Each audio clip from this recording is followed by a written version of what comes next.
guy on TV and movies. You've heard him on XM. He's been at Rossi's before. He's one of the favorites. He's a one-hitter from Virginia Beach. Please welcome to the stage, Bob Featherer. Hey, keep it going for Ken. Give Ken a big round of applause. Keep it going for Joey Grant, as you saw him. Give Joey a big round of applause. Hey, how the hell are you guys? Muskegon, Michigan. My career is on fire, man. Made it to Muskegon. I'm the man. If you guys are drinking, make some noise with the drinkers. Clap if you're drinking. So keep on drinking, people. The more you drink, the more you're going to get. So help me out. I'm tired. Keep on drinking. It's a long drive to get here. I want to drink with you guys. I got to drive back to the hotel, so I'm going to drink. But I like to drink. Dude. Love drinking, man. Love some Jaeger much. Love to drink. My problem is I drink too much. I don't know when to quit. I can't just drink, catch a buzz, and stop. I got to drink like a throw up. That's my cutoff point for the most part. But I think I had more fun drinking when I was younger. You guys remember drinking when you were in high school? Wasn't it more fun back then? Yeah. You got to lose in those days, didn't you? You got to work hard to get drunk in those days. You got to find someone to get you the booze, find a place to drink it, hide it afterwards. You worked your ass off to get drunk in high school. Now you're over 21, you walk into a bar, you order a beer, you drink it. Blah, blah, blah. Like when I was a kid, I couldn't get beer, I'd raid my father's liquor cabinet and drink all of his vodka and rum, and then fill the bottles back up with water. Did you do that too? Did you get caught? No. See, I never got caught. We're sneaky army, man. I never got caught either, man. Parents never said a word to me all these years. Been in the house for over 15 years. Thought I got away with it all this time because it was never brought up, and the truth came out last Christmas. My folks came to visit me for the holidays and the same shit right back to me. Thanks for laughing. I didn't think it was very fucking funny. But, oh man, you do stuff stupid like that when you're younger. Because when you were younger, everything was different. Like birthdays were all milestones when you were younger. Remember that? 16, you got to drive. 18, you're an adult. 21, you drank legally. 25, your insurance rates dropped. And then downhill, nothing from there.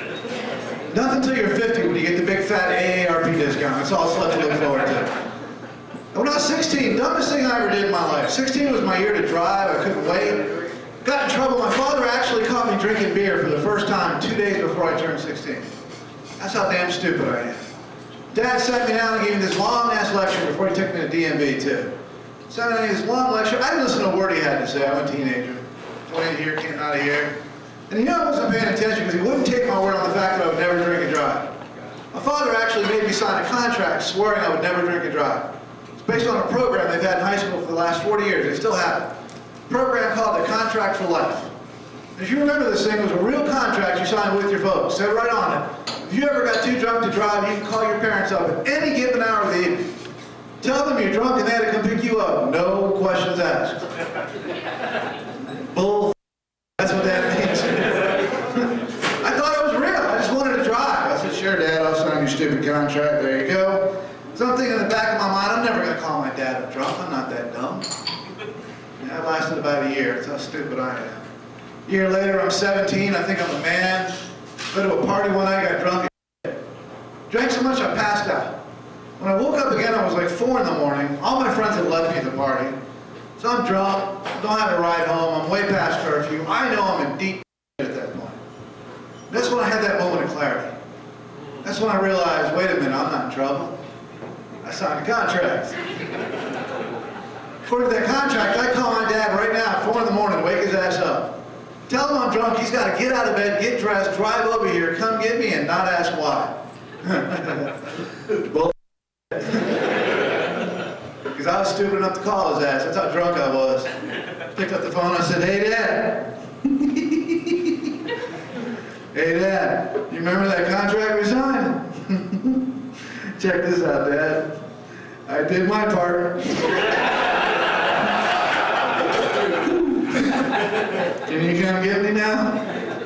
Of course, the next thing he asked the obvious question, where are you? If you've ever been that drunk in your life, you know damn well that's not an easy one to answer sometimes. Well, shit, I didn't know where the hell I was. I said, what, where am I?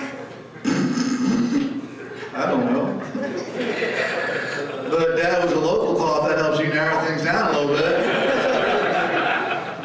I'm glad you guys are laughing because he didn't find that very fun. But he had a plan. All good dads have a plan. This is my dad's plan. He said, all right, son, we're going to come get you.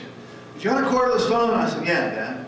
He said, here's what I want you to do. Take that cordless phone, walk out the front door wherever you are. Walk outside, look around, describe to me in detail what you see. And based on that, I'm going to come find you. I thought, okay, that's cool. I'm drunk, I'm young, but I signed a contract. He can't get to me. I'm going to have some fun with this. Might as well. So I went outside drunk. I said, all right, Dad, I'm outside. Wow, Dad, I'm looking around out here. I'm not seeing a whole lot. There's a lot of trees over here in the back. Hold on, looking on this side. No, more trees over here, Pops. This isn't looking too good. Wait, there's the moon. Does that help? No? All right. Hold on, Dad. I'm still looking over here. Wait, whoa, whoa, whoa, whoa, whoa, whoa. Hold on, Dad. I see something right here. This should help you out, too. All right, Pops? Pay attention. Okay, right now, I can see your car. I can see Mom's car. I'm next door, Dad. I'm sorry about that. Oops. Told you guys I'm an idiot. I love this job. I got a great job. It's like the best job I've ever had. I travel over the country, tell jokes, meet really cool people, smoke their pot. I love this job. I really do. But Ken was talking about the military here. Let's get started on that. How about a big round of applause for our military? You guys just did a shot. Doing a fantastic job fighting the war on terror overseas, I must say, doing a great job. Not getting the respect they deserve, and that pisses me off. I don't care how you feel about this war. If you're against the war like a lot of people are, that's cool, you're entitled to your opinion. But shit, all the troops come home safely and then bitch. That's all I ask. That drives me crazy, man. I hate it. Because I understand, man. I understand that every time the military does anything wrong, it ends up on the front page of every newspaper in this country. That pisses me off. Because we have no idea what the hell's going on out there, what they're going through to be able to judge them. Because I remember last spring, man, in 04, big story broke out in Iraq. Remember that big prisoner abuse story? Remember that? They're abusing prisoners in Iraq. Oh my God. I said, oh, so what? They're the enemy. Because I look at it from the soldier's point of view, and I understand. Because I'll tell you what, if I'm out in a field fighting and guys are shooting me to kill me on a Monday, and then on Friday I'm responsible for the same guy's well-being, I guarantee you being part of the Naked Pyramid is going to be least of his troubles that weekend. I promise you that. Just no respect, man. God, it gets on my nerves. And our military is doing a fantastic job. They've caught our terrorists. They're catching them. But I remember the first terrorist we caught after 9/11. It wasn't the military that got him. It was a bunch of guys on the plane. Remember our first terrorist caught after 9/11? Richard Reed, the shoe bomber. Remember this jackass? The shoe bomber. Idiot. This guy was a moron. He had one job to do. Shoe bomber's job was to get on the plane and light a shoe on fire. That was it. The dumbass couldn't even do that right. Now, I don't want him to blow the plane up, but what kind of dumbass can't light a shoe on fire on command? I've done that by accident, drunk at a bar before. It's not tough. And this guy was powerful. Didn't even know he had the power he's got. Because of Richard Reed, we all have to take our shoes off at the airport now when we get on a plane. Am I right? Yep. Because of one guy. Why couldn't he be the thong bomber, man? Why? Why? I'd be hanging out at airports every day for that, man. And I remember the big guy we got last year, Khalid Mohammed, the #3 ranking Al-Qaeda leader, busted his hairy ass. If you remember this picture in the paper, he wasn't a really hairy guy. He was wearing that tank top and he had the fur. If you're that hairy, God bless you. Wear some sleeves, man. I don't want to see that. All we're going to do with this Wookiee is we're going to throw him in prison for the rest of his life. Interrogate him every once in a while. That's too easy. I think we ought to make the punishment fit the crime. Make an example of one of these assholes. We could end terrorism. We ought to take Khalid Mohammed and have a big party, invite about 3,000 to 4,000 people. And have a lottery with 3,000 to 4,000 people that are there. And all the winners of the lottery get to come up on stage. They got him sitting on a stage so he can't move, tied down. You get to walk up on that stage and pluck out a handful of body hairs at a time. Until he's smooth all over. And then we make him sleep in Michael Jackson's bed for a couple months after that. That'll stop terrorism fast. Because you might be a Muslim on Monday, but you'll be Catholic by the weekend, I promise you that. That's what we're dealing with now, man. Terrorism's changed everything, man. I fly all the time. I hate flying in the summertime. Hate that. When I got my tan going, I look like a terrorist. People stare at me. And it makes me, I feel sorry for those guys, for the good Muslims that wear that thing on their head, that towel-looking thing on their head. Because there are a lot of good Muslims out there, and I feel bad for them. Because sits down next to you, he's got a towel on his head. We'll pucker up to a level 9, I promise you that. I promise you. Because I'm flying next week and I know I'll take it too far, man. I'm going to show up at the airport with a towel wrapped around my head and watch the fun begin. Get on the airplane, get up and go to the bathroom like 19, 20 times during the flight. Come out of the bathroom once, go, boo! Just to watch a plane full of people in their pants at 30,000 feet. Because damn it, that's entertainment to me right there. What kills me, the ultra-liberals kill me. Be liberal, you're entitled to that, but I hate the ultra-liberals. They're the ones saying that we should be nicer to the terrorists we have in Cuba. We should be nicer to them because they're just lost and dysfunctional people. Half this country is lost and dysfunctional. We're not nicer to each other. Why be nice to a terrorist? Now look at this one, I'm proving. How many people by applause come from a dysfunctional family? Where are you? Clap right there. 80% of you guys just clapped when I asked that question.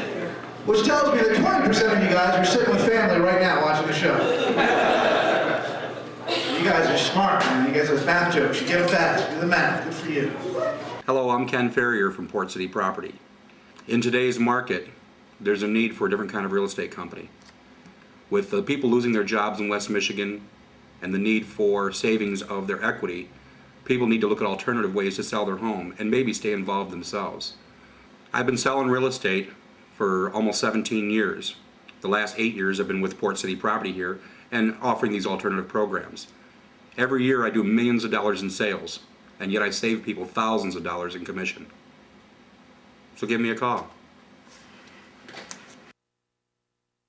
All right, we do have comedy here every Wednesday, every Friday, and every Saturday. And of course, on Wednesday nights, we usually have the karaoke, so stick around for that. And then every Friday and Saturday, we have different comedians also, and live band on both those nights. Oh, man. My family's actually very normal. It's weird being a comic, not being from a dysfunctional family. My mom and dad have been together over 40 years. They're still married. They're cool people, man. It just amazes me that I come from a normal family and end up being a comic. But you can look at my mom and dad and you laugh. They do look funny as a couple. They do. I swear, if you saw them together, you'd giggle. Because my mom's like 5 foot tall. Boop, right there. My father's like 6'10", way the hell up here. Never understood the attraction between my mom and dad either. And then one day I got old enough to figure it all out.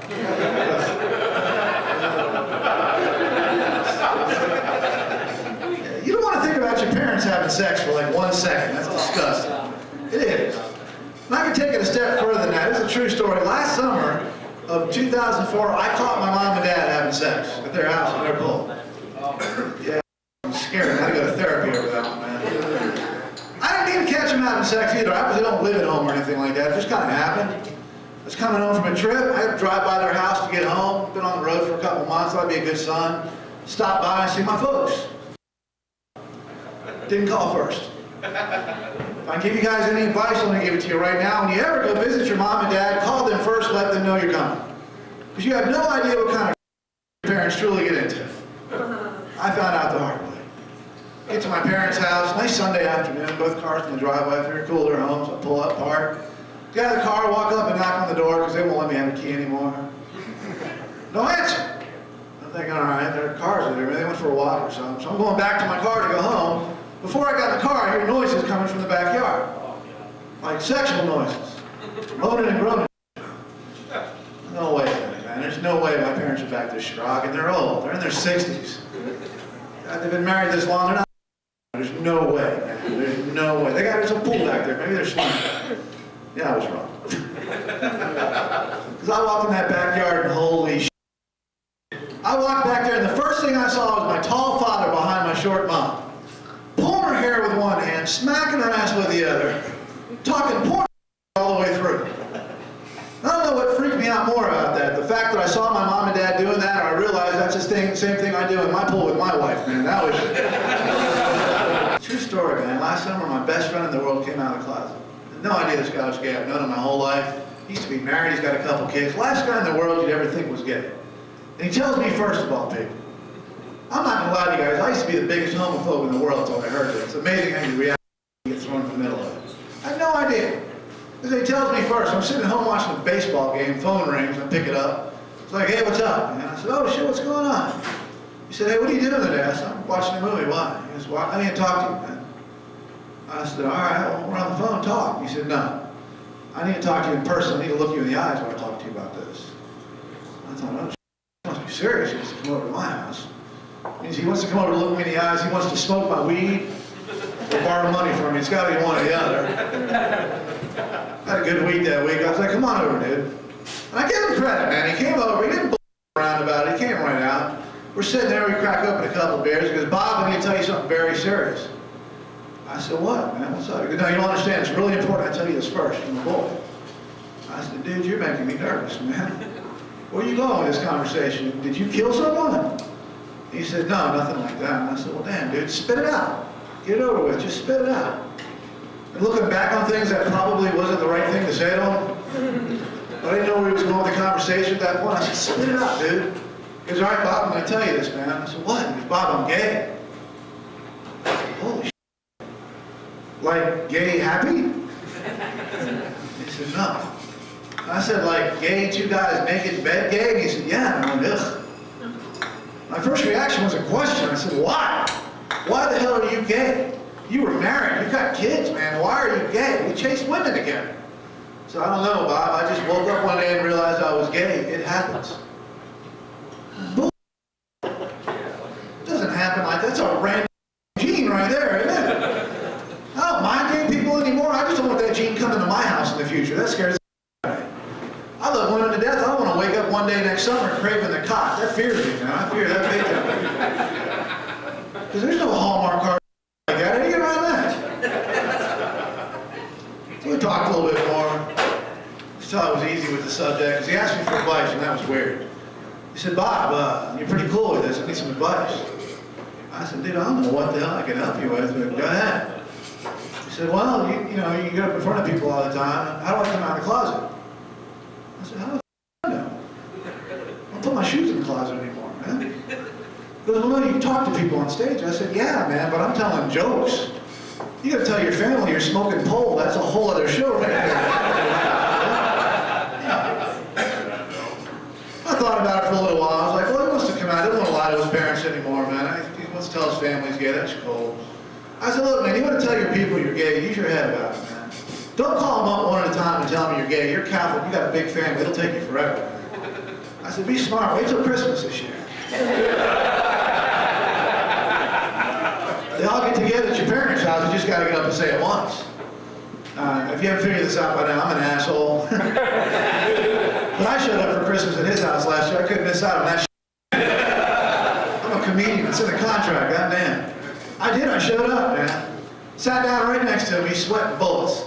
I looked at him, I said, God damn, he's nervous, man. He goes, yeah, today's the day, coming out. I said, yeah, that's why I'm here. I said, how about a little heads up when you make the big announcement? He said, well, I thought about this all week, and figured the best time to tell everyone I'm gay, I'll have everyone's attention, is when my dad finishes saying the prayer. Holy shit, man. You gonna wait until your dad talks to God in front of your whole family and tell people you're gay? Fuck, you're gonna do it that way. I'm gonna go outside and smoke a joint because I can't be sober for this shit. I went outside and smoked a joint, made a big mistake, smoked the whole joint. Let me tell you, good people of Muskegon, there is such a thing as being too high. I hit that plateau that evening. I got so damn high when I came back in the house, you could have blindfolded me with dental floss that day, man. Cool, I was just looking for pot smokers on that line. A lot of you guys laughed at it. All right. We need to talk tonight after the show. I came back in, man, and all I could do to not laugh. Because I'm stoned. Everything's funny to me at this point. I come in and this whole family, there's like 40 people sitting around the table just talking, laughing, smiling. I have no clue what's about to happen. And I'm just trying not to laugh. So I'm looking at them going, oh, you guys keep having fun. You f***ers have no idea what's about to happen. But I don't want to ruin this moment, so I kept my mouth shut. And he did just like he said he was. His dad gets up, says a prayer, gets to amen. He jumps up and steals the show. He jumps up, looks at his family, goes, family, I love you all. I'm a homosexual. I'm passing mashed potatoes. And it got quiet, man. Everyone's eyes popped out of their heads, mouths hit the ground. And there's my stoned ass on the floor, crying like a little girl.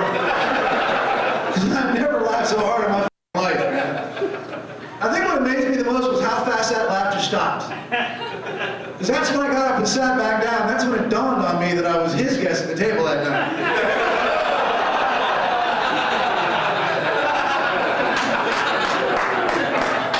So I'm feeling the need to let everyone know what team I play. I'm going, hey, whoa, whoa, look at the wedding band, man. Come on now. I'll him on right in front of everybody if I have to. I like the Cougs, don't even think about that shit. But we're all cool about it now, man. That's what he is, you know. It's not, I don't necessarily agree with it, but that's his lifestyle, that's his choice. He'll have to answer for it later. It's not my problem. And I told him, man, I said, you do what you got to do. I actually did something this year. I'm very proud of it. I would have never done this in a million years. I wanted to let him know I support him as a friend. I wouldn't just talk. So I actually showed up and hung out with him on his turf one night this year. Yeah, went to my first gay bar this year. I did. Little gay bar in Virginia Beach called Nutty Buddies. You guys laugh. I'm not making that. There's really a gay bar there called Nutty Buddies. And I had a good time. I'm not going to lie. Now, besides me, how many guys in this room have been to a gay bar before? Don't lie. I'm not going to make fun of guys just to get into it. Okay. All right, you've been to a gay bar. You guys are straight, right? So you know who you are. You can have fun with anyone. You're just drinking. It's not like you're going there to film a movie or anything like that, right? You can have fun. It's not going to go into a gay bar and get caught up in the atmosphere and change teams that night. I go, wow, I'm having so much fun. I'm not leaving here till I say, go, sir. That's not how it works, you know. I had a good time, man. I learned 2 valuable lessons hanging out at a gay bar, too. 2 lessons every man should have to learn. First lesson I learned is that when I go to a gay bar, I drink for free. That's the best one. Second lesson I learned what it was like to be hit on by a drunken, horny man. Ladies, allow me to apologize for every drinking, horny man in this room tonight. I'm sorry. I had no idea it was like that. I've never been on that side of the table before. I'm in the bar. I'm just trying to have fun. Guys are coming up to us left and right buying me drinks. I don't turn down free drinks. So I'm drunk. I have like 12, 13 drinks. I'm hammered. Then it got weird again, man, because that's when my friend's gay posse showed up, his gay friends. They all showed up, and they're happy to see me, like, oh, Bob, you're here. I said, why wouldn't I be here? They go, we don't get many breeders in here. Just call me then. He's like, breeder, now what you are? I said, no, my name's Bob, faggot. I called you by your name. Show me some respect. It's weird, man, because they wanted me to go dance with them. Like, Bob, come dance with us. I said, those are solid gold dancers on that dance floor. I didn't bring my jacket. I'm going to sit back here and chill. You girls go have fun. So they went up and danced, left me alone. Big mistake there. Because ladies, I feel your pain now. Because ladies, they all get together and go out to that girls' night out. They'll get up and all go dance. But one of them has to stay back at the table on person control. Am I right, ladies? That lady becomes a target instantly. Yeah. See, the gay bar, only a little different. Because I'm sitting there by myself, all those guys leaving. I made eye contact with this guy on this side of the bar. I didn't mean to make eye contact with him, it just kind of happened. I'm looking around the bar going, this has got to be the cleanest bar I've ever seen in my life. This music sucks, but I can walk away. I look over here and he's sitting there. I look at him, he looks at me, and some magic happened I didn't realize happened. Some magic that Walt Disney couldn't create himself. And I'm drunk as at this point, and I looked at him and I gave him like the one-handed wave. I didn't even tell I was drunk. I looked up at him and he looks at me and I just kind of did one of these. Didn't realize this was some kind of gay universal sign for come to your table. Because he got up and came to my table, came over, sashayed over to my table. Feet weren't even touching the ground. Looked like flying nun was coming around the stage. This guy was like flamboyantly gay, right out of the closet, stereotypical dude. Came over, hey, how you doing sitting over there all by yourself looking all pretty like that, aren't you? Damn, look at you, and holy shit, you got the biggest feet I've ever seen in my life. And you know what big feet means, don't you? I said, yeah, it means I my wife from behind, that's what it means, pal, right? Don't get any ideas, pal. Yeah, man. People sometimes. He was cool. He's like, I understand. I'm sorry. I didn't mean to offend you. Can I buy you a drink? You can buy me a drink. That's cool. But look, just because you're buying me a drink doesn't mean I'm going home with your ass tonight. So you better learn that shit right now. I got to tell you, it felt really nice to be able to say that to someone else. been shot down with that line a few times myself.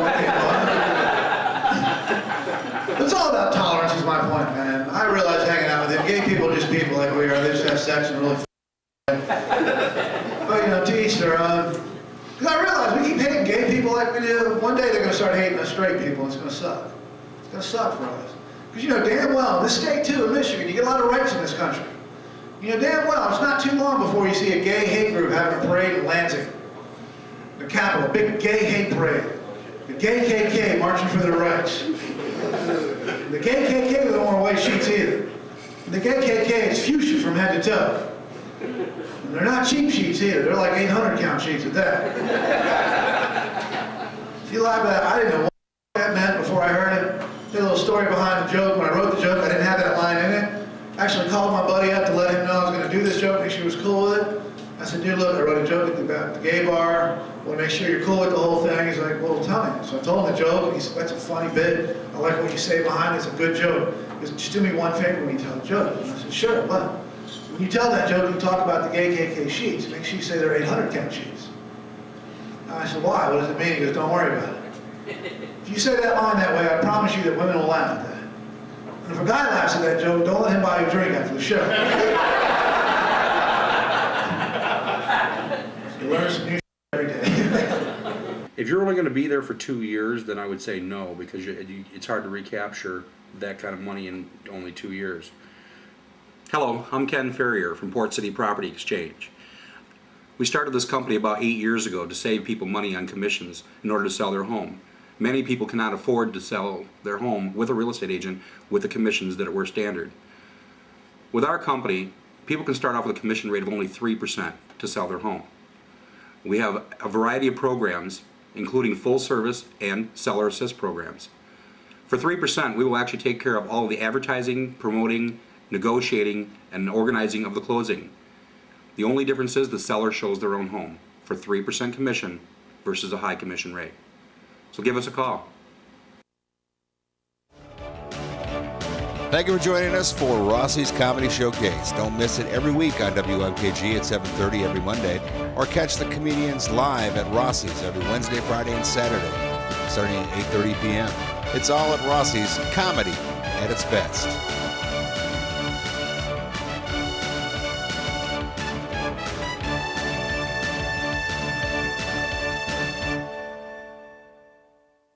He's a regular on Baba Tom. He's from Cincinnati. Please welcome to the stage, Steve Caminiti. Thanks a lot. Big hand right there. Big hand for all our veterans and military guys. And big hand for Tony in the back. Big hand for Tony back there, that sick bastard. Well, all right. Well, how you people doing? Woo, boy. Saturday night in Muskegon.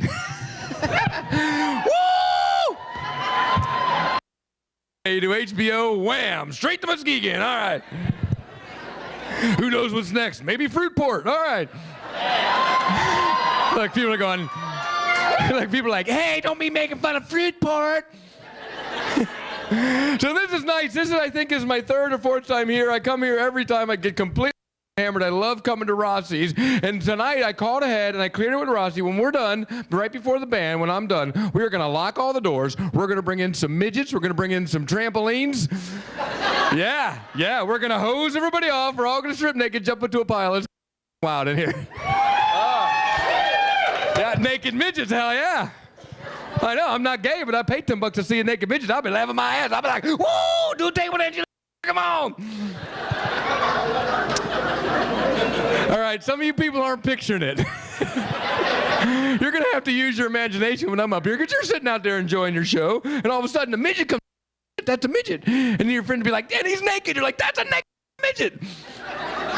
Then when he whips his wiener out, even if it's like a 2.5 incher, it'll look huge because he's a midget.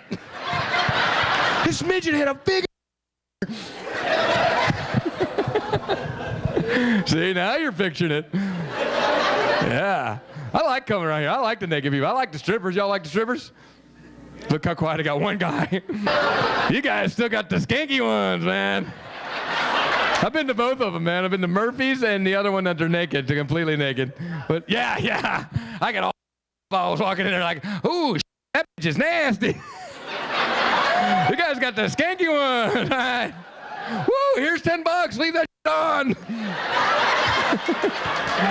I swear to God, I saw a pregnant stripper over there. Hey, don't groan at me. I didn't.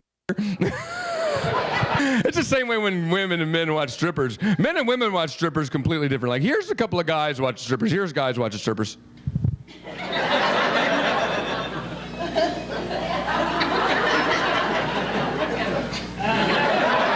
Them things are f***ing huge.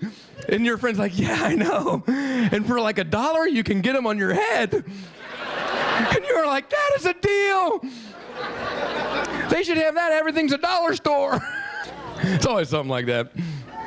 I just completely forgot what I was talking about. That tequila just kicked in. I got a lot of problems, man. I drink tequila, I smoke pot, and I got ADD. I know. Anybody with the ADD? Look, they already forgot the question.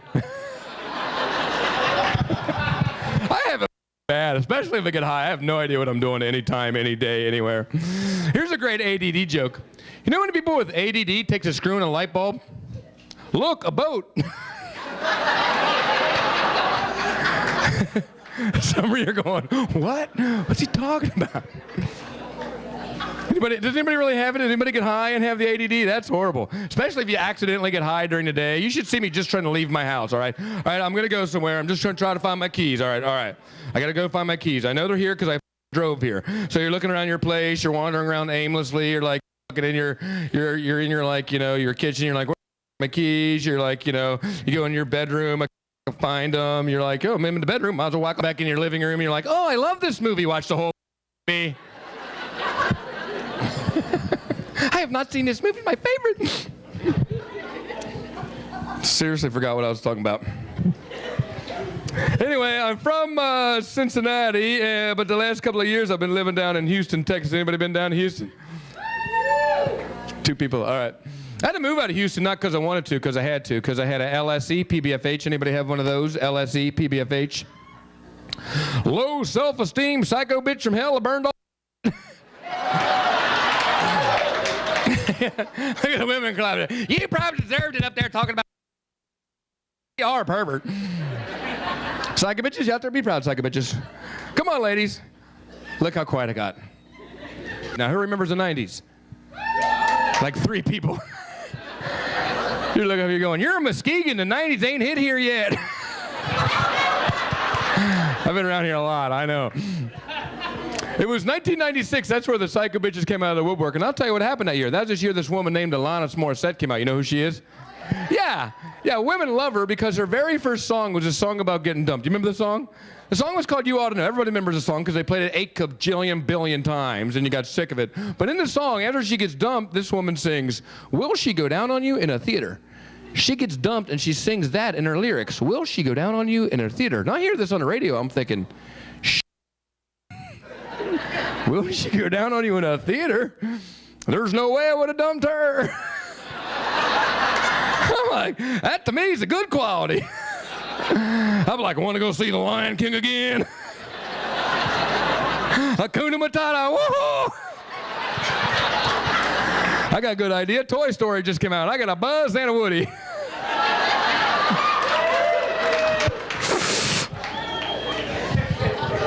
Now, this guy, he got that one right there. Buzz and Woody. Slicker Woody. Anyway, I'm living down there with the psycho bitch, and she wanted to get married. I told her I couldn't marry her because I'm Italian. Any Italians in here? No, all right.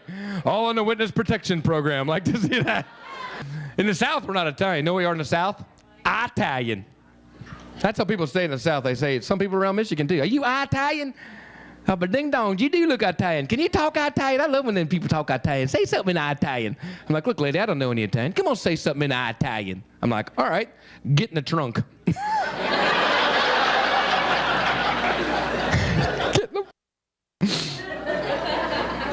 I know one Italian joke. You want to hear it? Yeah. You know why Italians don't like Jehovah's Witnesses? Why? Hey, Italians don't like no witnesses.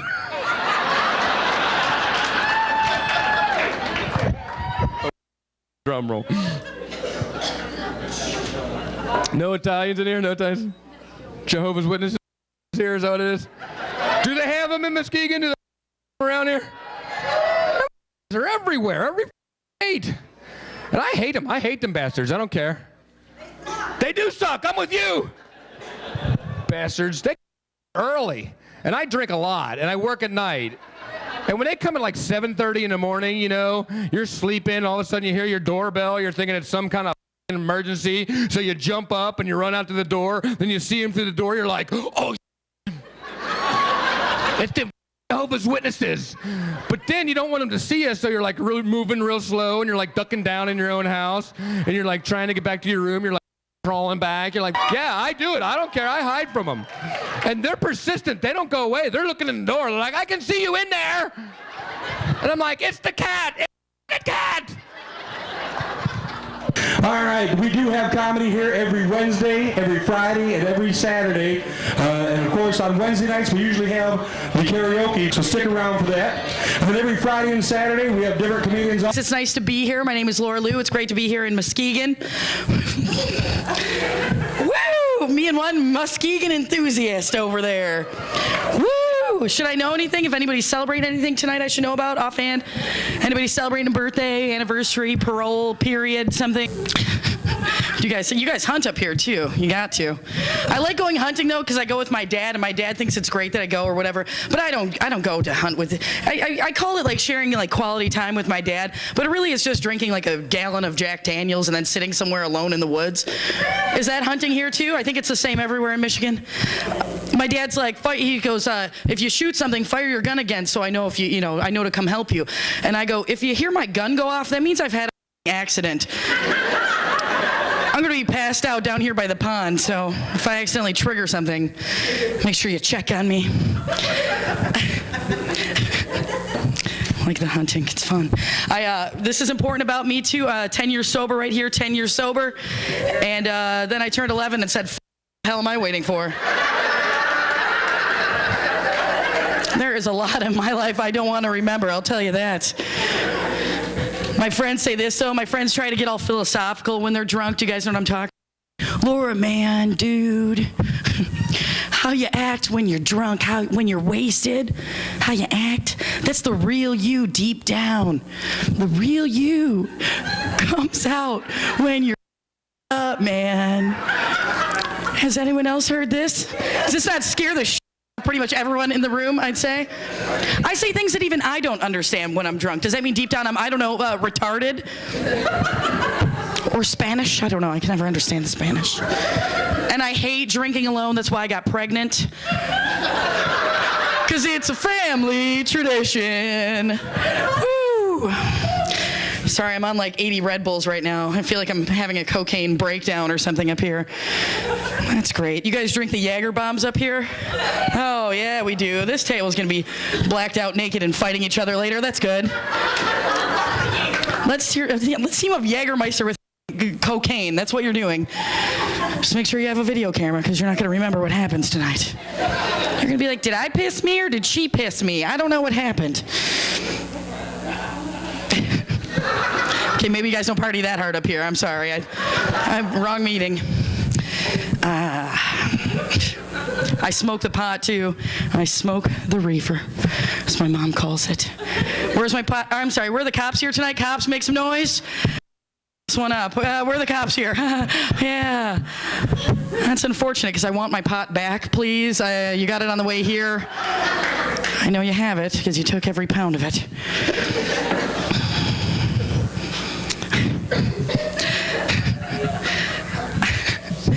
I love smoking pot, though, because I don't see anything wrong with it, you know? I just don't. What's the worst thing? They know your name at Taco Bell? I can live with that. It's not something that's kind of view on life. But I'd come home when I was in high school and college, and my mom would say things like this to me. She'd be like, oh, my God, Laura, what's going on? Why do you have to smoke pot? What's going on? Why can't you just drink? And I'm like, what?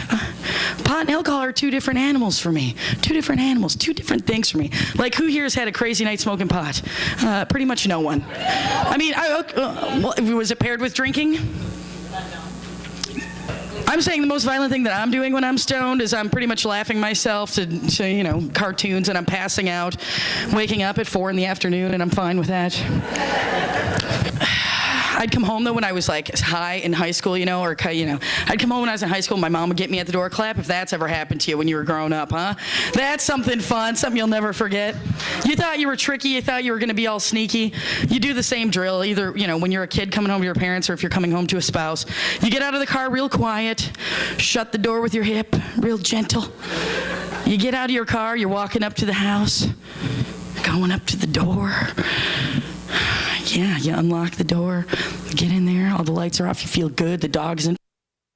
Shut the door, lock it, and as soon as you're like, oh, boom, all the come on, and there's your mom, standing right there in your face, staring you down. And my mom's saying things like this to me. What the hell's wrong with you? Your eyes look funny, and you smell like your father. Are you on drugs? Are you taking the weed?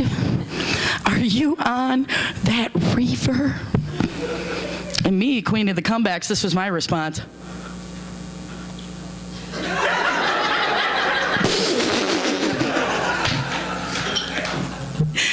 Mom, who still says reefer? What do you think it is? Women can vote now, Mom. It's awesome.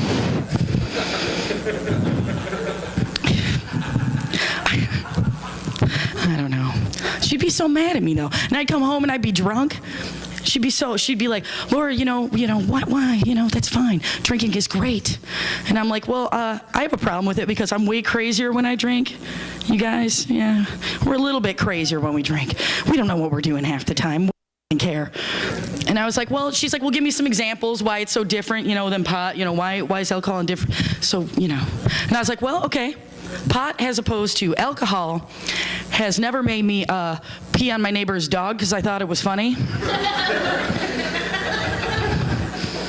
It was a 4th of July party, you guys. That wasn't even funny. There was like kids and balloons everywhere.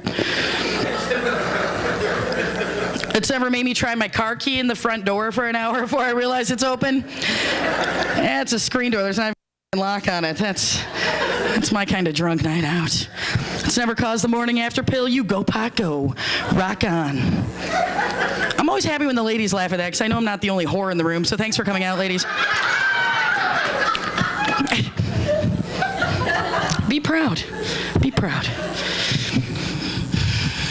I like that. I think it's so funny because my grandma was like, Laura, you don't know how good you got it. Back in my day, we didn't have birth control. We just loved sex. And I'm like, Grandma, shut up. Ugh. She's like, no, you don't understand that commitment, that love for sex that we had. You don't understand. I'm like, what are you talking about, Grandma? And she's like, well, we had to risk getting pregnant. And if we did, we were going down a flight of stairs. How do you feel about that? Do you love sex that much? I'm like, no, I'm taking the pill. There's no reason I'm going to break my neck just because I don't want to have a little spawn. Scented pads, let's talk about them for a minute. Scented pads, I just don't understand why they exist. Why are they scented? Who's admiring the scent of your pad? Who? Why? What? And ladies, am I right? They don't fool the dog, do they? So, why don't they make an anti-Rottweiler scented pad? That would be... How many times have you been at your buddy's house and like you're over there and like the dog's mean, normally tears up everything, and you're sitting in the corner like this? I'm just really good with animals. It's good.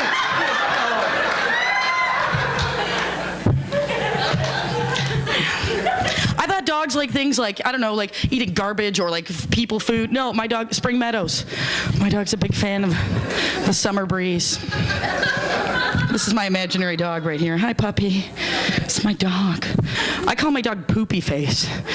But I have a dog, and I was trying to think of a good name for her. And I was like, well, she's fat, she's white, and she only humps women.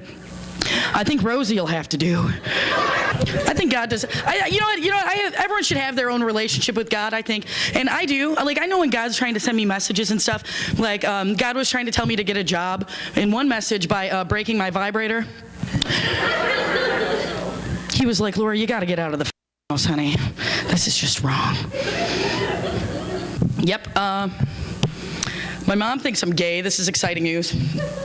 Exciting news. Doesn't say it to me. Doesn't say it to me. Says it to well, pretty much the rest of my entire family, and they're having dinner, and I was working somewhere great, like, I don't know, here or something. I don't know where I was. And she says to my sister, she looks over and she goes, you know, Laura hasn't brought a guy home in a couple years. She plays the guitar. She does stand-up comedy.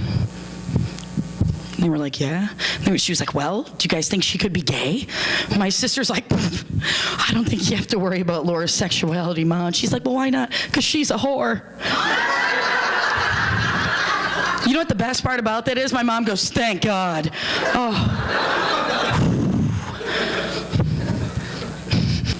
Who's poor here? Let me hear some poor people out there.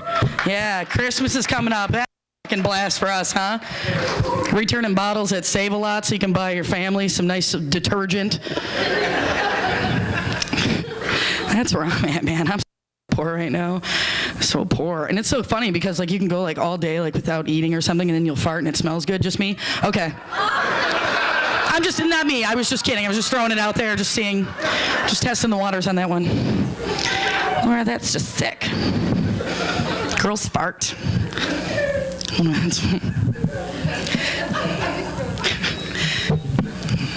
Obviously, he had to fart. What's his name? The guy that just left. Where's he go? What's his name? Can they hear in the bathroom in here? Yeah. Mark.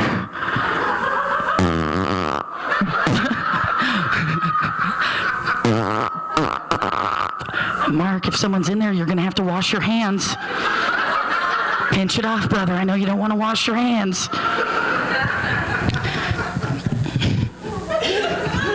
This is just sick. She made a poopy noise. Are you guys having a good time so far? You guys having a good time? That's fun. That's good. I was just curious. You know what's really exciting for me? I'm from Detroit, okay? I'm from Detroit, Michigan, and it's so funny but it's so funny, like I get this when I travel around, they're like, oh my God, Laura, you're from Detroit. Wow. You from a nice area of Detroit? And I'm like, that's so cute. Don't you get the news? Yeah, Detroit's beautiful this time of year. Get to drive real slow in the nice snow, and people can jump right in your car and kill you. It's good. But I like this, though. I don't want to bash where I'm from, Detroit, because I love it. But, you know, I moved out of there. I moved out. I had to. It was weird. I had to go make new friends and stuff. Hi, Mark. You back? How's your ass feel? Can we get him a moist towelette for his little beanhole here?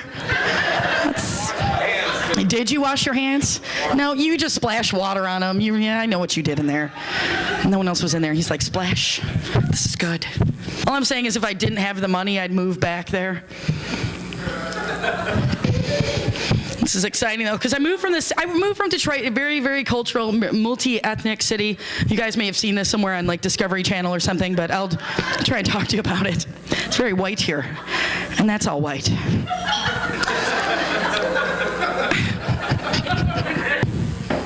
I love that. I took my mom to the doctor. She had something stuck in the cornea of her eye. Turns out it's a fork. I'm not allowed to drink next Christmas. Where? Whatever, what a baby.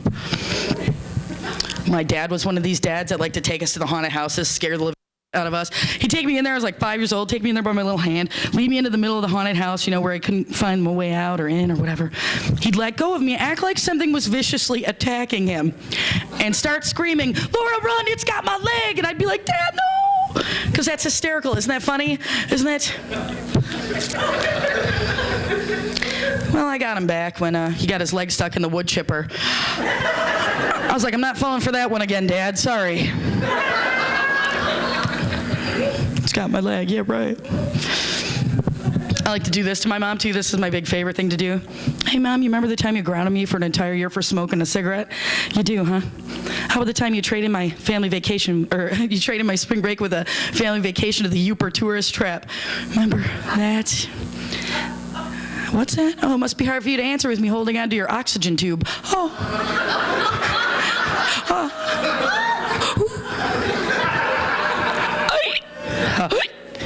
You guys, that's like 8 hours of fun for me right there. That's a case of Bud Light and a good damn time. Oh, just poor girl. I'm gonna get the show moving along here. I want to tell you guys this before I go. I hate to get kind of on a serious note here, and but I'm just gonna say this, and you guys just think this over. Oh, if you want, I got some stickers after the show. They're $2, and that's my only PSA I'll do. But here's the one that really means a lot. Okay, when you guys are leaving here tonight, never give a job to an officer to get out of a ticket. It is only going to get you pulled over at every intersection. You guys, I was like an hour late and like half a pound heavier when I got here. That's some. Walk outside, look around, describe to me in detail what you see. And based on that, I'm going to come find you. I thought, okay, that's cool. I'm drunk, I'm young, but I signed a contract. You can't me. I'm going to have some fun with it. Might as well. So I went outside drunk. I said, all right, Dad, I'm outside. Wow, Dad, I'm looking around out here. I'm not seeing a whole lot. There's a lot of trees over here in the back. Hold on, look on this side. No, more trees over here, Pops. This isn't looking too good. Wait, there's the moon. Does that help? No? All right. Hold on, Dad. I'm still looking over here. Wait. Whoa, whoa, whoa, whoa, whoa, whoa. Hold on, Dad. I see something right here. This should help you out, too. All right, Pops? Pay attention. Okay, right now, I can see your car. I can see Mom's car. I'm next door, Dad. I'm sorry about that. Oops. Told you guys I'm an idiot. I love this job. I got a great job. It's like the best job I've ever had. I travel over the country, tell jokes, meet really cool people, smoke their pot. I love this job. I really do. But Ken was talking about the military here. Let's get started on that. How about a big round of applause for our military? You guys just did a shot. I'm not in trouble. I signed a contract. According to that contract, I call my dad right now at 4 in the morning, wake his ass up. Tell him I'm drunk, he's got to get out of bed, get dressed, drive over here, come get me, and not ask why. Because I was stupid enough to call his ass. That's how drunk I was. Picked up the phone, I said, hey, Dad. Hey, Dad, you remember that contract we signed? Check this out, Dad. I did my part. Can you come get me now? Of course, the next thing he asked the obvious question, where are you? And if you've ever been that drunk in your life, you know damn well that's not an easy one to answer sometimes. Well, shit, I didn't know where the hell I was. I said, what, where am I? I don't know. But Dad was a local call, if that helps you narrow things down a little bit. So I'm glad you guys are laughing because he didn't find it very fun. But he had a plan. All good dads have a plan. This is my dad's plan. He said, all right, son, we're going to come get you. But you want a cordless phone? I said, yeah, Dad. But here's what I want you to do. Take that cordless phone, walk out the front door wherever you are. 2 days before I turned 16. That's how damn stupid I am. Dad sat me down and gave me this long-ass lecture before he took me to DMV, too. Sat me down and gave me this long lecture. I didn't listen to a word he had to say. I'm a teenager. Went in here, came out of here. And he knew I wasn't paying attention because he wouldn't take my word on the fact that I would never drink and drive. My father actually made me sign a contract swearing I would never drink and drive. It's based on a program they've had in high school for the last 40 years. They still have it. A program called the Contract for Life. If you remember this thing, it was a real contract you signed with your folks. Said right on it. If you ever got too drunk to drive, you can call your parents up at any given hour of the evening. Tell them you're drunk and they had to come pick you up. No questions asked. Bull. That's what that means. I thought it was real. I just wanted to drive. I said, sure, Dad, I'll sign your stupid contract. There you go. So I'm thinking in the back of my mind, I'm never going to call my dad a drunk. I'm not that dumb. And that lasted about a year. That's how stupid I am. A year later, I'm 17. I think I'm a man. Went to a party one night, got drunk and drank so much I passed out. When I woke up again, it was like 4 in the morning. All my friends had left me at the party. So I'm drunk, don't have a ride home, I'm way past curfew. I know I'm in deep at that point. That's when I had that moment of clarity. That's when I realized, wait a minute. You've seen this guy on TV, on movies. You've heard him on XM. He's been at Rossi's before. He's one of the favorites. He's a one-hitter from Virginia Beach. Please welcome to the stage, Bob Featherer. Hey, keep it going for Ken. Give Ken a big round of applause.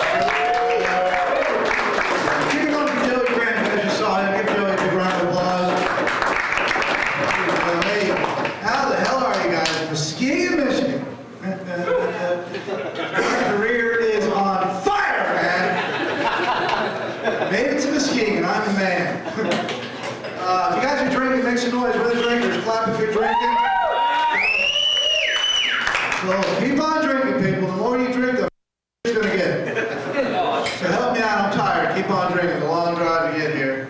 I want to drink with you guys. I got to drive back to the hotel, so I'm going to drink. But I like to drink. Dude, love drinking, man. Love some Jägermeister. Love to drink. My problem is I drink too much. I don't know when to quit. I can't just drink, catch a buzz, and stop. I got to drink like a throw up. That's my cutoff point for the most part. But I think I had more fun drinking when I was younger. You guys remember drinking when you were in high school? Wasn't it more fun back then? Yeah. You got to lose in those days, didn't you? You got to work hard to get drunk in those days. You got to find someone to get you the booze, find a place to drink it, hide it afterwards. You worked your ass off to get drunk in high school.